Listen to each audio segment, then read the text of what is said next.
le matin, qu'on met 2 pieds au sol en dehors du lit, on se dit est-ce qu'on va rentrer vivant? Les gens, ils se font justice eux-mêmes maintenant.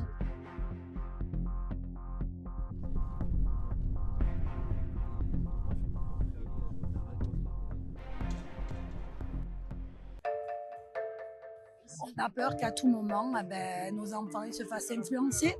Par quoi? Par l'argent facile, parce que les situations de beaucoup de familles sont très précaires. Il peut y avoir des menaces, il peut y avoir, c'est quand ils sont jeunes, les minots, souvent, on leur fait miroiter qu'ils peuvent évoluer dans ce système rapidement. Et une fois qu'ils y entrent, qu'ils ont un pied dedans, ils vont gagner un peu plus chaque jour et ils vont trouver des prétextes pour t'enliser encore plus et te garder dedans. Dans ma famille, malheureusement, on a eu des expériences avec des neveux, des cousins qui ont malheureusement été dans ce système, dans ce milieu. Les conséquences, ça a été la prison, pour certains, ça a été la mort. C'est un objectif justement pour le confort et l'évolution de mes enfants. Oui. Et j'ai eu la chance aussi, j'insiste dessus, je mets 1000% de mes mots sur ce mot-là, j'ai eu la chance de pouvoir partir.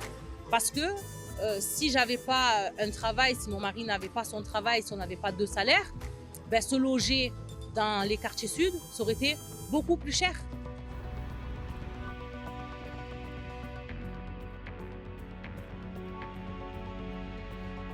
Vous allez avoir des personnes qui ne vont pas hésiter à rafaler à la Kalachnikov de jeunes vendeurs sur un point de deal qui n'ont aucun poids dans l'organisation, mais qui vont malheureusement succomber à ces narco-attaques. Et ça ressemble d'une certaine manière à des actes terroristes, c'est-à-dire l'ultra-violence et le caractère aveugle des victimes qui vont être faites.